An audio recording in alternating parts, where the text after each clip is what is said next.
بازار میں ایک قصائی کی دکان پر کافی بھیڑ تھی۔ لوگوں کی آوازوں سے دکان گونج رہی تھی۔ بھائی 1 کلو گوشت دینا، بھائی 3 کلو گوشت دینا۔ اتنے میں ایک بزرگ سفید پوش، چہرے پر داڑھی، سر پر ٹوپی، آنکھوں پر اینک لگائے دکان میں داخل ہوئے۔ جیسے ہی وہ بزرگ دکان میں داخل ہوا، قصائی سارے گاہکوں کو چھوڑ کر اس بزرگ سے مخاطب ہوا۔ جی ½ کلو گوشت چاہیے، بزرگ نے کہا۔ قصائی نے فوراً بہترین گوشت کا ٹکڑا کاٹا اور بوٹی بنا کر دے دی۔ بزرگ نے پیسے دینے کے لیے ہاتھ بڑھایا تو قصائی نے لینے سے انکار کر دیا۔ وہ بزرگ بولا، جاوید بھائی، آپ ہمیشہ ایسا ہی کرتے ہیں۔ قصائی مسکرا دیا اور بزرگ دکان سے باہر نکل گیا۔ لوگ گلے شکوے کرنے لگے کہ ہم کب سے کھڑے ہیں اور قصائی کو چربی چڑھی ہے، گاہک کی تو قدر ہی نہیں ہے۔ قصائی کی دکان سے ذرا فاصلے پر پڑی لکڑی کی بینچ پر ایک آدمی شروع سے آخر تک کا یہ سارا منظر دیکھ رہا تھا۔ وہ دیر تک بیٹھا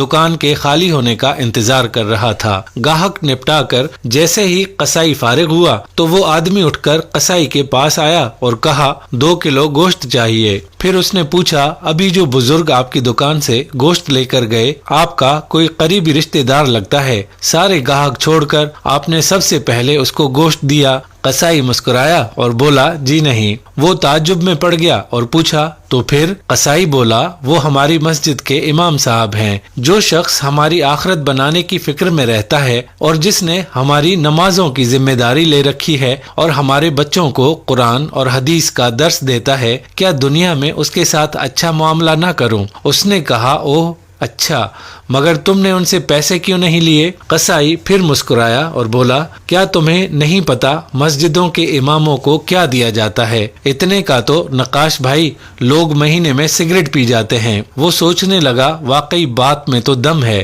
قصائی پھر بولا، نقاش بھائی یہ ہماری قوم کا سرمایہ ہے، ان کو بچانا ہماری ذمہ داری ہے۔ بازار کی تمام دکان والوں نے یہ متفقہ فیصلہ کیا ہے کہ امام صاحب سے کوئی پیسہ نہیں لے گا۔ صرف میں ہی نہیں، یہ نائی، یہ جنرل اسٹور والا، یہ ٹیلر، وہ ڈاکٹر صاحب، کریانے والا، دودھ والا اور سبزی والا، کوئی ان سے پیسے نہیں لیتا۔ نقاش بھائی اتنا تو ہم کر ہی سکتے ہیں۔ اور پھر مسکرا کر کہا، نقاش بھائی ½ کلو گوشت کے بدلے جنت زیادہ منافع کا سودا ہے، یہ لیجئے آپ کے گوشت کی تھیلی۔ اس نے پیسے قصائی کی طرف بڑھائے اور کہا، پر بھائی میں تو جاب کرتا ہوں، کاش میں بھی آپ لوگوں کی طرح ان مولوی صاحب کی کوئی مدد کر سکتا۔ قصائی نے کہا، بہت آسان ہے، سامنے گلی میں امام صاحب نے سائیکل بننے کے لیے دی ہے، آپ دکان والے کو چپکے سے بل ادا کر دیجئے اور اس سے کہہ دیجئے کہ امام صاحب سے پیسے نہ لے۔ وہ مسکرایا اور دکان سے نکل گیا۔